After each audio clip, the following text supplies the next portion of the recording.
Sebenarnya seperti apa sih Bang modus-modus para pelaku ini bisa mengelabui sehingga banyak tenaga kerja kita yang dibawa atau dipekerjakan ke luar negeri ini Bang?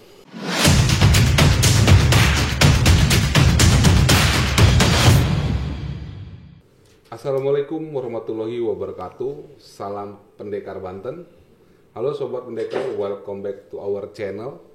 Kembali lagi bersama saya Bribka Tommy Sihite dalam acara Pendekar Podcast Banten. Jangan lupa like dan subscribe program-program kita agar tidak ketinggalan informasi yang akan kita siarkan. Sobat Pendekar, hari ini kita akan membahas tentang tindak pidana perdagangan orang yang disingkat dengan TPPO. Nah, kira-kira apa sih TPPO itu dan bagaimana cara pelaku melakukan aksinya dengan memperdaya korbannya sehingga pelaku mendapatkan keuntungan.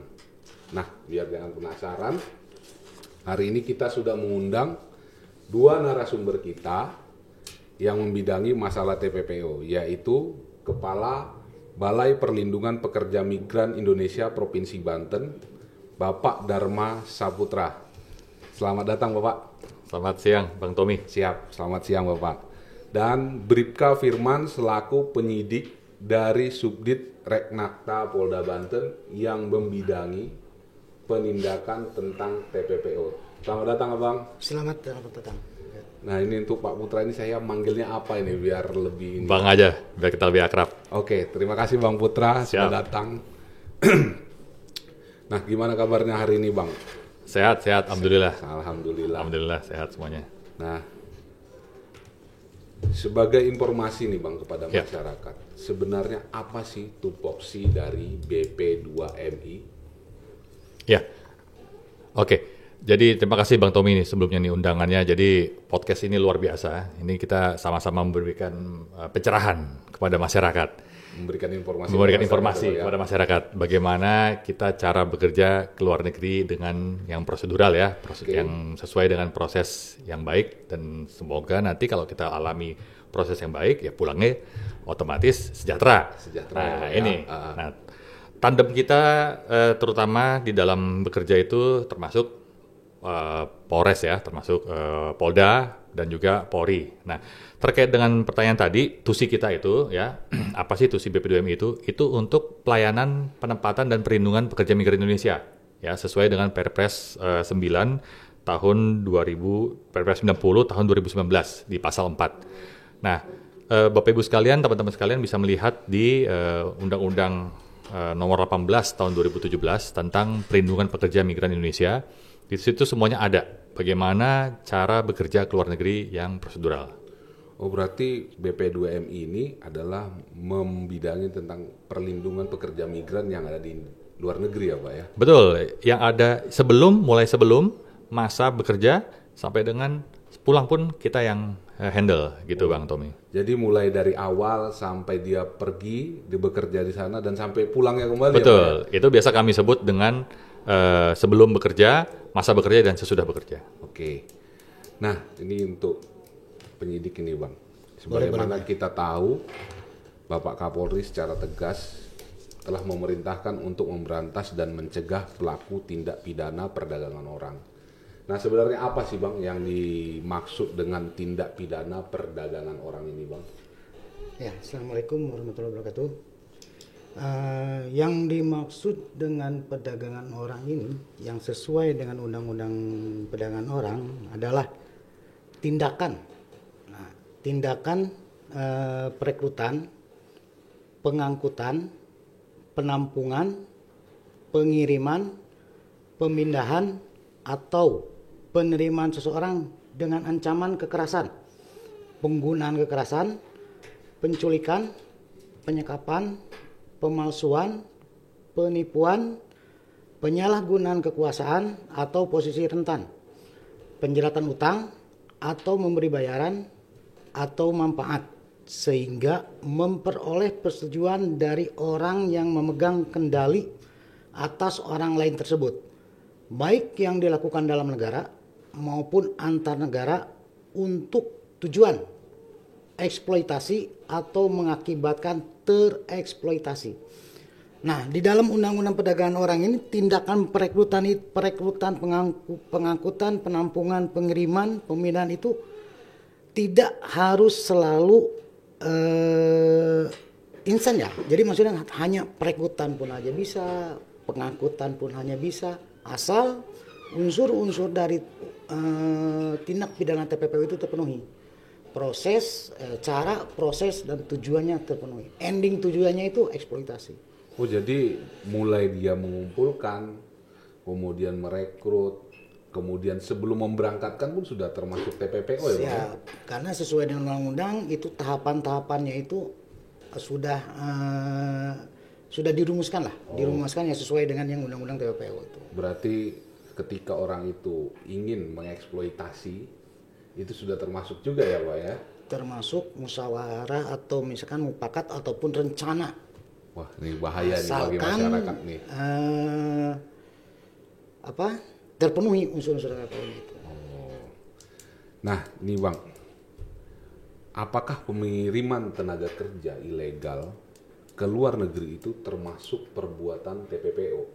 Nah, seperti yang tadi saya katakan itu, kalau untuk pengiriman tenaga kerja secara ilegal bisa dikatakan sebagai tindak pidana perdagangan orang dengan syarat unsur-unsur terhadap perbuatan tindak pidana perdagangan orang tersebut terpenuhi. Nah, sebagaimana kita ketahui dasar pengiriman tenaga kerja ke luar negeri telah diatur dalam Undang-Undang 18 tahun 2017 tentang pelindungan pekerja migran Indonesia dan juga Undang-Undang Nomor 21 tahun 2007 tentang pemberantasan tindak pidana perdagangan orang. Kenapa? Undang-Undang Nomor 21 tahun 2007 tentang pemberantasan tindak pidana perdagangan orang. Karena di dalam Undang-Undang 18 tahun 2017 tentang perlindungan pekerja migran tersebut ada asas anti perdagangan manusia atau perdagangan orang.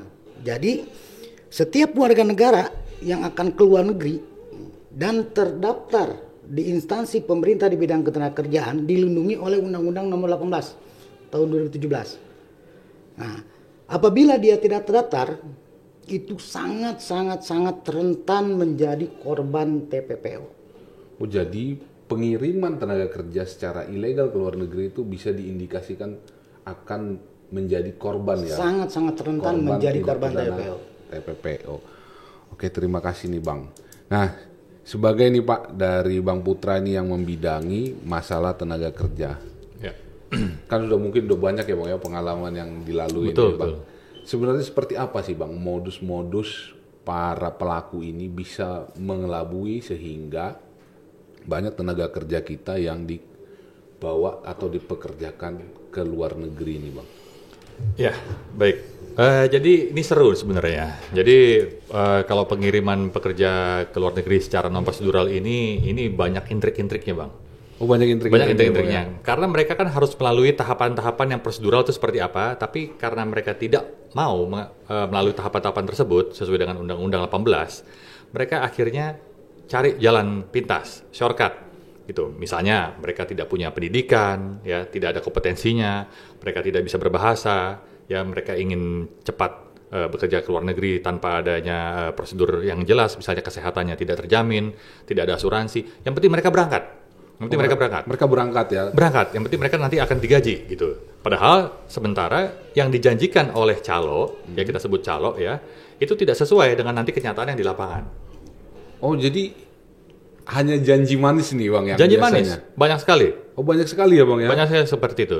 Jadi kalau boleh cerita ya Bang Tommy ya, jadi banyak sekali modus-modus. Yang pertama itu yang diincar adalah para kaum wanita, perempuan, ibu-ibu terutama ya. Jadi para wanita ini rentan sekali dibujuk untuk mau bekerja, terutama ya mohon maaf yang direkrut itu adalah calon ART, ya, ART, Bang, ya, asisten rumah tangga seperti itu ya.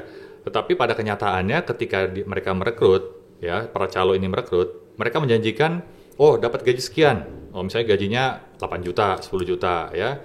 Terus masa kontraknya 2 tahun misalnya ya. terus mereka dijamin pasti akan dibayar gajinya dan lain-lain. Tapi kenyataannya banyak sekali di lapangan itu mereka tidak dibekali kompetensi bahasa dan lain-lain.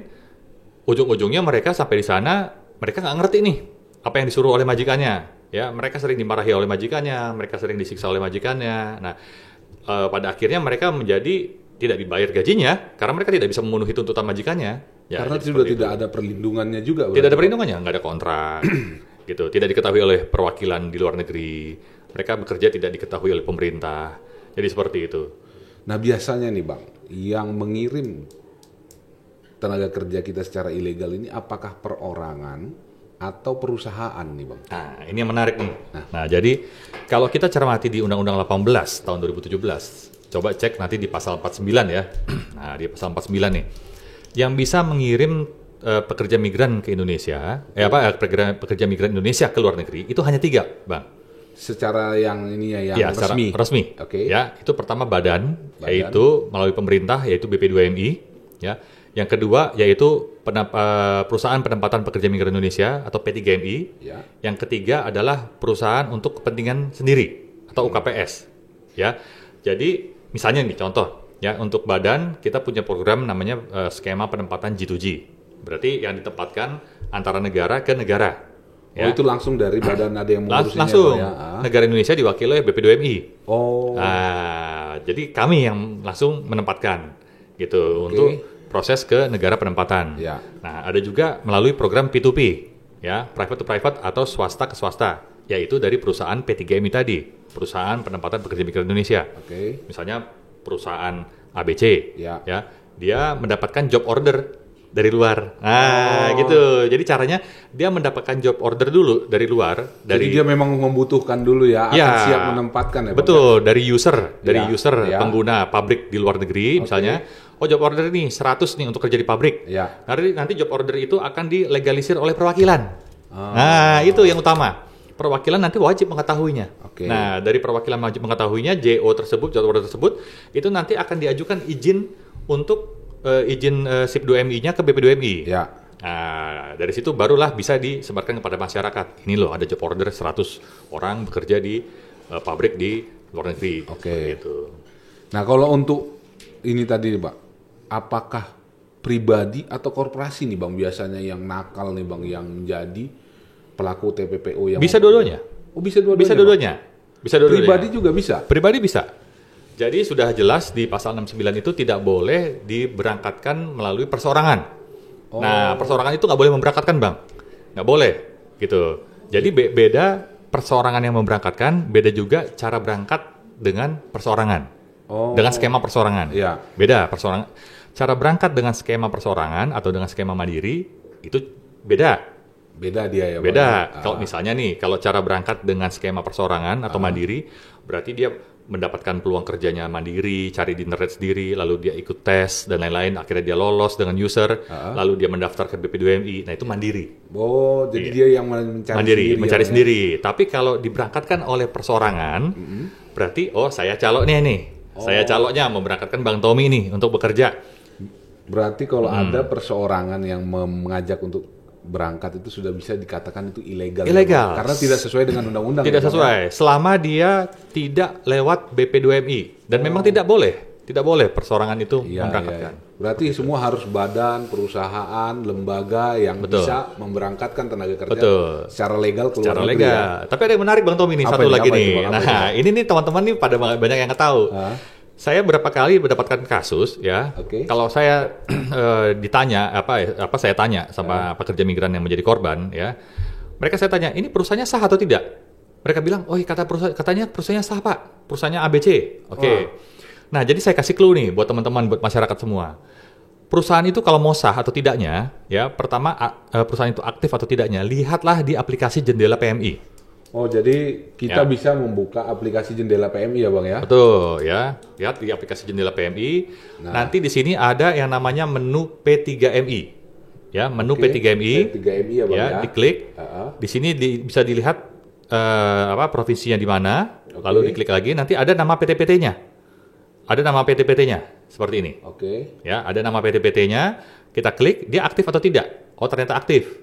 Nah, untuk mengetahui aktifnya itu di situ ada Ada. clue aktif. Ada clue aktif. Kalau dia tidak aktif berarti merah. Oh, oke. Nah, tapi Bapak Ibu sekalian, ingat rumus yang saya tadi sebutkan.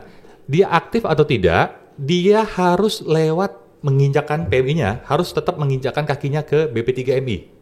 Jadi walaupun nanti lewat kita perusahaan ini, mendaftar perusahaan itu, betul, tetap harus si pekerja itu datang ke BP2MI. datang ke BP2MI atau ke BP3MI provinsi. Oh. Nah, jadi kenapa?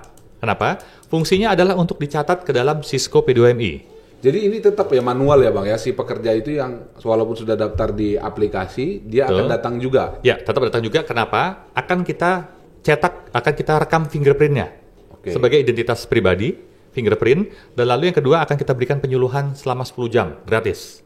Nah, itu fungsinya. Oh, dia akan diberikan penyuluhan ya Bang ya. Betul. Nah, sebenarnya nih Bang, apa sih keuntungannya bila pekerja itu secara legal pergi ke luar negeri dibanding dengan kalau dia tidak legal? Apa kerugiannya juga nih Bang? Oke, yang pertama keuntungannya dulu nih. Oke, keuntungannya dulu nih Bang. Ya. Indonesia suka untung nih Bang. Sukanya kan yang untung-untung ya. Nah, kalau dia untung itu sudah pasti terlindungi. Terlindungi. Yang pertama terlindunginya kenapa nih? Terlindunginya sebelum bekerja pun dia sudah terlindungi. Loh, kok bisa? Karena dia dikasih kontrak. Nah, itu dia dikasih kontrak kerja. Ada jelas di situ gajinya berapa, masa kerjanya berapa, jamnya berapa ketika dia bekerja. Lalu dia dilindungi oleh BPJS. Ada asuransi. Nah, ketika dia di asuransi, ketika dia ada terjadi permasalahan di luar negeri, dia bisa klaim ketika sampai di luar negeri. Nah, yang ketiga, ketika dia masa bekerja di luar negeri, dia dilindungi oleh dan dia dipantau oleh perwakilan luar negeri. Karena data Cisco P2MI kita, mulai dari pendaftaran, ya, pembuatan pencatatan di Cisco sampai dengan di luar negeri bekerja, itu dia terpantau. Online ya Bang? Online semuanya. Jadi semuanya bisa melihat di situ. Bisa melihat dia bekerja di mana, bahkan itu perusahaannya ada di mana, di jalan apa, kita tuh bisa tahu semuanya. Gitu, Bang. Dan yang terakhir adalah tentunya hak-haknya semua akan terpenuhi. Itu yang paling penting, Bang. Nah, haknya apa aja nih Bang? Haknya, yang pertama jam kerja. Jam kerjanya jadi tidak ada porsir ya Bang ya? tidak ada forsir, betul Bang. Jadi sesuai dengan SOP kerjanya jam berapa? Betul, gitu, ya? kalau 10 jam 10 jam, jangan sampai lembur 24 jam, bahaya kita.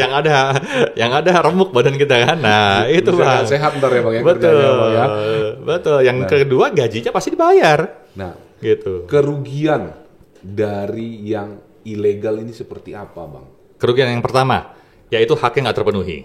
Itu pasti kan, haknya nggak terpenuhi. Dia nggak tahu tuh, bekerjanya bener nggak dia bakal jadi penjaga toko misalnya. Bener nggak dia bekerja di gudang. Nggak taunya bekerjanya malah, mohon maaf nih, banyak yang jadi pekerja seks Bang. Wow. Nah ini, ya. Ini jadi bahaya juga ya. Jadi bahaya. Saya 2 minggu lalu baru memulangkan 2 orang ya menjadi pekerja seks. Padahal tadinya dijanjikan pekerja toko. Betul. Ini salah satu kerugiannya. Nah, ya Kerugiannya. ada lagi yang lain positif. Ada lagi. Yang kedua, mereka tidak terpantau di luar negeri, Bang. Tidak terpantau. Mereka otomatis kan mereka harus memviralkan diri dulu. Karena perwakilan tidak tahu mereka bekerja di mana. Nah, itu Bang. Oh, jadi ketika mereka tidak terdaftar, Otomatis negara juga bingung. negara jadinya. bingung, ya. Jangankan negara, orang tuanya pun nggak tahu dia bekerja di mana.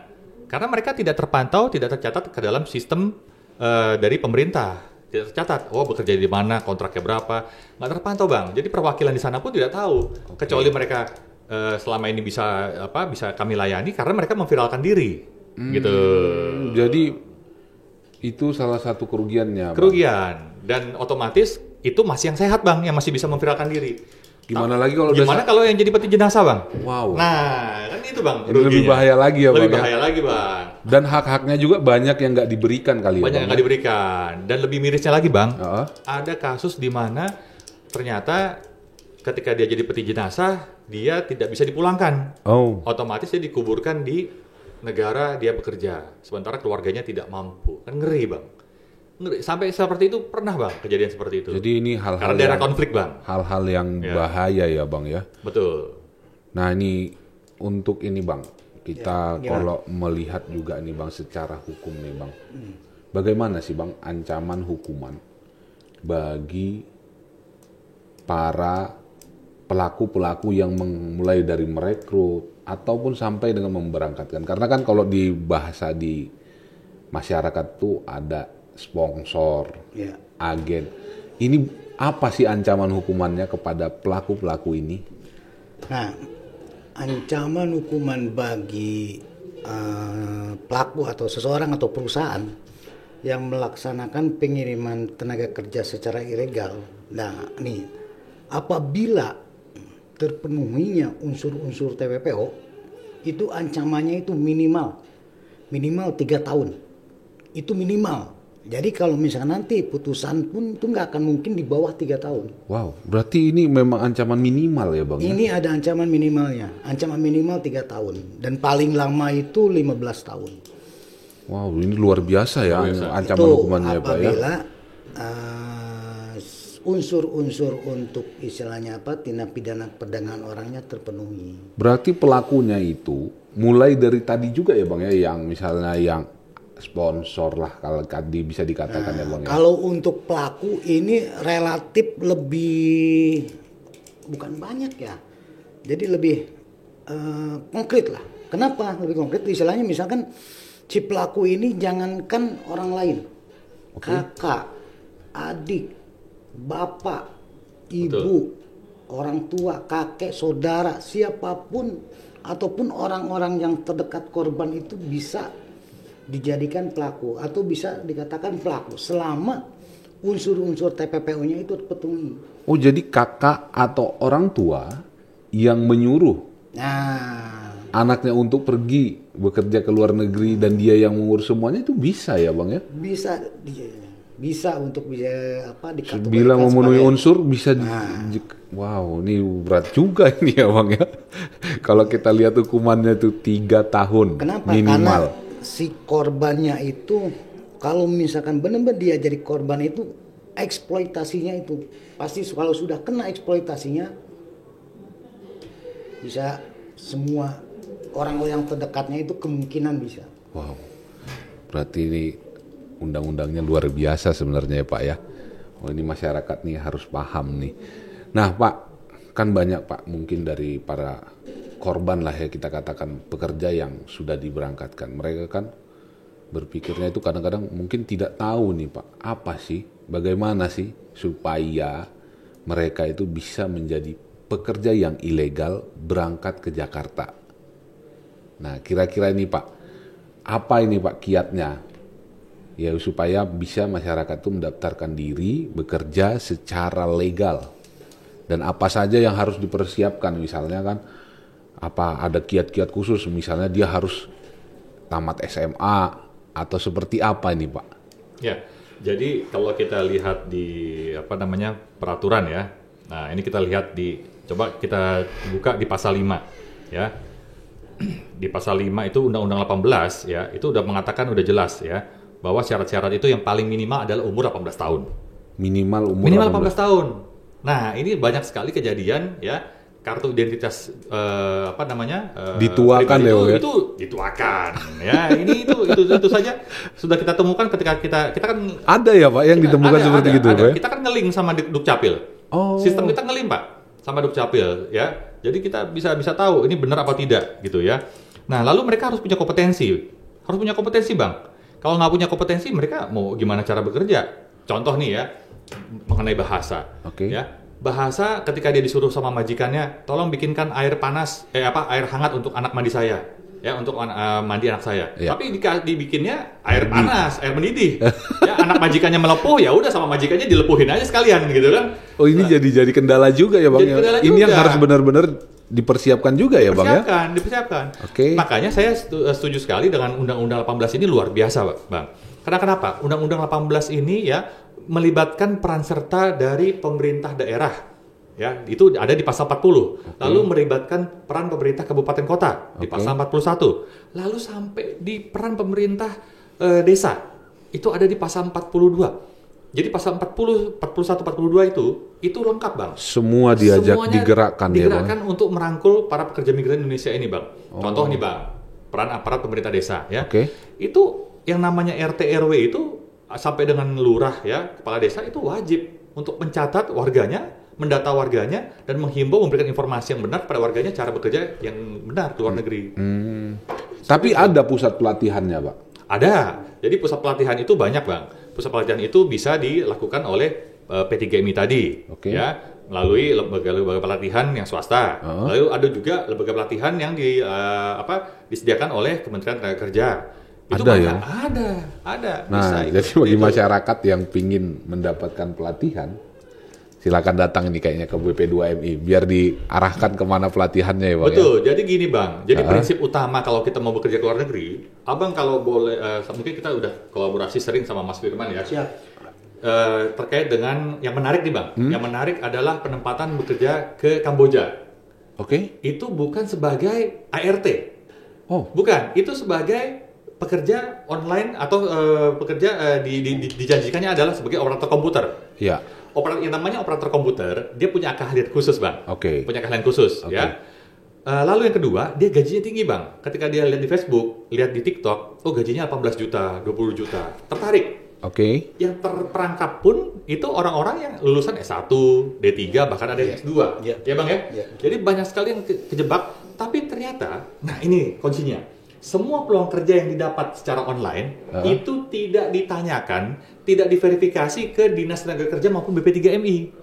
Harus ke aplikasi tadi lagi ya Bang ya? Ya, minimal ke aplikasi tadi atau kita tanyakan, kita datang nih, datang ke Dinas Tenaga Kerja, datang ke BP3MI. Jadi jangan gampang percaya gitu ya Bang ya? Percaya Bang. Itu. Jadi pada masyarakat nggak boleh percaya dengan iming-iming gaji besar. Harus dicek dulu ya Bang ya? Cek dulu. Ini benar nggak gajinya seperti ini?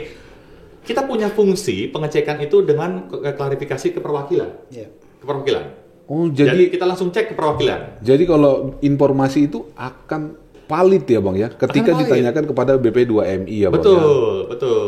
Gitu Bang. Jadi itu kepada masyarakat nih, kalau ada iklan atau ajakan harus dicek dulu kebenarannya. Betul. Salah satu sumber kebenaran adalah di BP2MI ya Bang ya. Ya, dan Dinas Tenaga Kerja. Betul.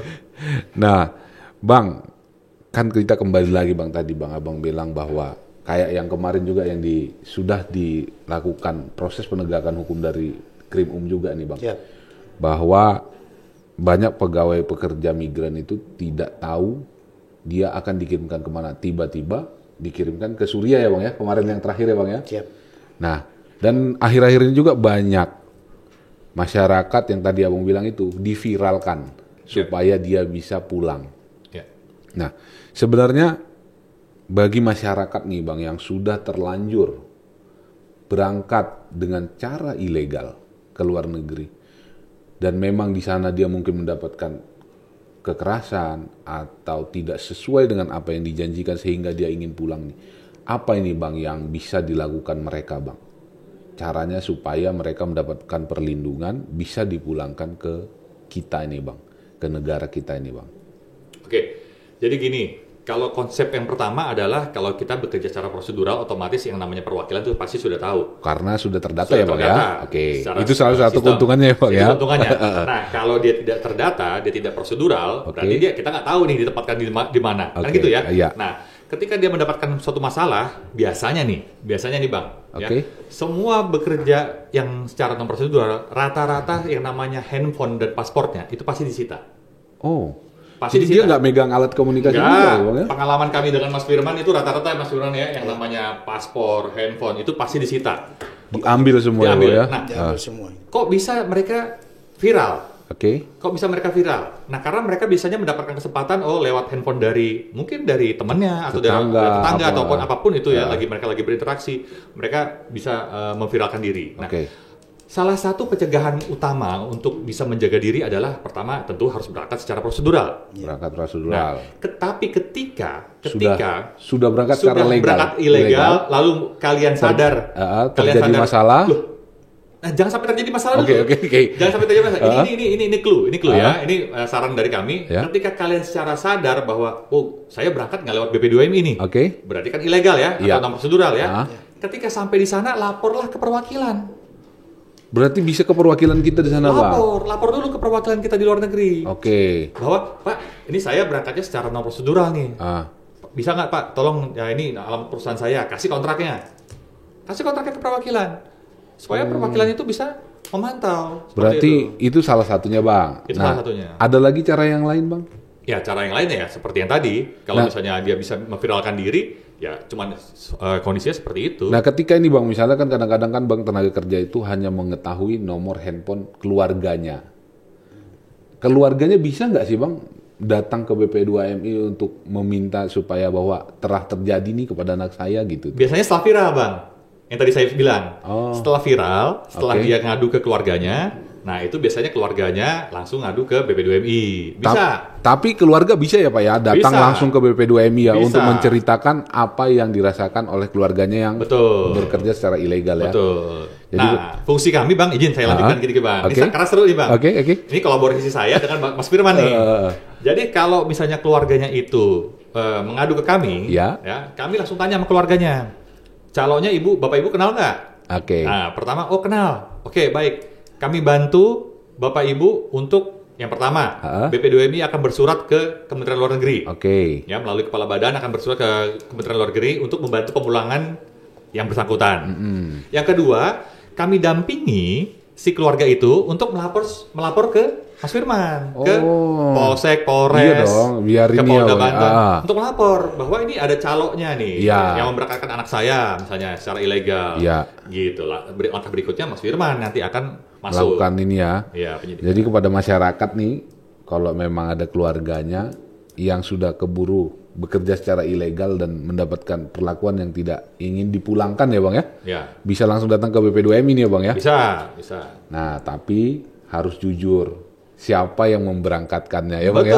Betul. Jangan ada yang ditutup-tutupin ini. Gitu. Betul. Nah Bang, dalam mungkin kayaknya Krimum Polda Banten ini bukan tahun-tahun ini aja ya Bang ya melakukan penindakan. Tapi untuk tahun ini nih Bang, kira-kira sudah berapa banyak nih Bang yang kita lakukan penindakan Bang? Kalau untuk tahun ini kita Polda Banten dan Polres Jajaran sudah melakukan penyidikan 10 laporan polisi. 10 laporan polisi ya, dengan jumlah tersangka 18 orang. 18 orang ya, luar biasa ya. Ditahan semua ya. Plus buat Krimum nih. Korban ya sekitar kurang lebih 20. Korban 20 ya Bang ya. Jadi ada korban juga yang ada nggak itu Bang yang korbannya dilakukan tindakan kekerasan Bang? Kalau tindakan kekerasan ada juga beberapa orang jadi kekerasan, terus istilahnya gaji tidak diberikan juga kali ya, tidak dibayar, terus seksual juga ada, macam-macam lah maksudnya. Luar biasa ya nih Bang ya memang. Nah Bang, ini udah di penghujung nih Bang kita nih Bang. Kira-kira Bang apa pesan yang bisa diberikan kepada masyarakat agar masyarakat itu tidak menjadi korban dari tindak pidana perdagangan orang? Dan apa juga kiat-kiat yang harus dilakukan supaya terhindar dari bujuk rayunya Bang? Silakan Bang, dari Bang Putra dulu nih Bang. Oke, baik. Jadi Bang Tommy dan juga seluruh masyarakat, ya terutama khususnya di Provinsi Banten, saya memohon dengan sangat bahwa kita harus kritis. Yang pertama, kita harus kritis ketika kita mendapatkan peluang kerja di luar negeri, itu harus yang pertama dilakukan konfirmasi ke Dinas Tenaga Kerja atau ke BP3MI. Nah, itu harus dilakukan konfirmasi apakah peluang kerja ini benar atau tidak. Nah, itu yang pertama. Lalu yang kedua, jika kita tidak ada yang melarang kita bekerja ke luar negeri, silakan bekerja ke luar negeri sebebas-bebasnya. Tetapi harus dicatat bahwa kita harus bekerja secara prosedural. Kenapa? Kalau kita bekerja secara prosedural, otomatis perlindungan hukumnya ya itu kita maksimal. Ya, hak-hak dan kewajibannya itu semua dilindungi oleh hukum. Nah, yang ketiga, yang terakhir adalah ketika teman-teman ditawarkan bekerja oleh suatu PT, nah ini yang sering nih, ya, oleh suatu PT, pastikan pertama PT itu masuk ke dalam jendela PMI, dia aktif atau tidak. Lalu yang kedua, ketika PT tersebut memang aktif, ya, tetap harus dipastikan bahwa PT tersebut harus membawa Bapak Ibu sekalian ke BP3MI untuk dilakukan pendaftaran sidik jari dan juga foto dan penyuluhan selama 10 jam. Nah, jadi itu Bapak Ibu sekalian ya, baru kami catat ke dalam sistem. Jadi harus terdata di dalam sistem BP2MI. Nah, itu supaya kita semua aman, berangkat migran, pulang jadi juragan dan sejahtera. Nah, untuk dari penyidik sendiri nih Bang, apa nih Bang saran yang diberikan kepada? Kalau saran dari saya mungkin hampir sama seperti Pak Putra. Apabila ada masyarakat Banten yang ingin atau akan bekerja ke luar negeri agar melalui perusahaan yang terdaftar di pemerintah dan lebih selektif dalam memilih perusahaan atau P3MI agar mendapatkan perlindungan dari Undang-Undang 18 tahun 2017 dan tidak menjadi korban TPPO. Oh gitu ya Bang ya. Jadi pada intinya pada seluruh masyarakat harus mendaftar secara legal ya Bang ya. Secara legal. Ya, betul. Jangan mau bujuk rayu, apalagi dengan adanya iming-imingan, di uang dititipin, itu harus hati-hati ya Pak ya. Itu salah satu modusnya tuh. Di DP dulu tuh. DP dulu ya Pak ya. Nah jadi kepada seluruh sobat pendekar, sudah kita berbincang hangat dengan Bang Putra dari BP2MI dan penyidik dari Polda Banten. Kami berpesan kepada masyarakat agar dapat menghindar dari bujuk rayu yang bisa memberangkatkan kerja secara ilegal ke luar negeri. Dan jika mendapatkan informasi untuk segera datang, ada poskonya nggak kita Bang? Poskonya ya langsung datang aja ke Polda Banten. Langsung datang ke Polda Banten untuk memberitahukan informasinya. Oke, terima kasih nih Bang sudah datang ke Pendekar Podcast Polda Banten.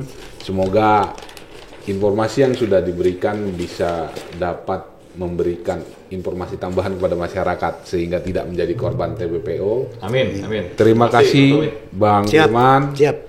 Semoga kita selalu sehat selalu. Amin, siap. Oke Sobat Pendekar, mungkin ini akhir dari podcast ini. Jangan lupa like, share, and subscribe channel kita agar nggak ketinggalan dengan video-video yang akan datang.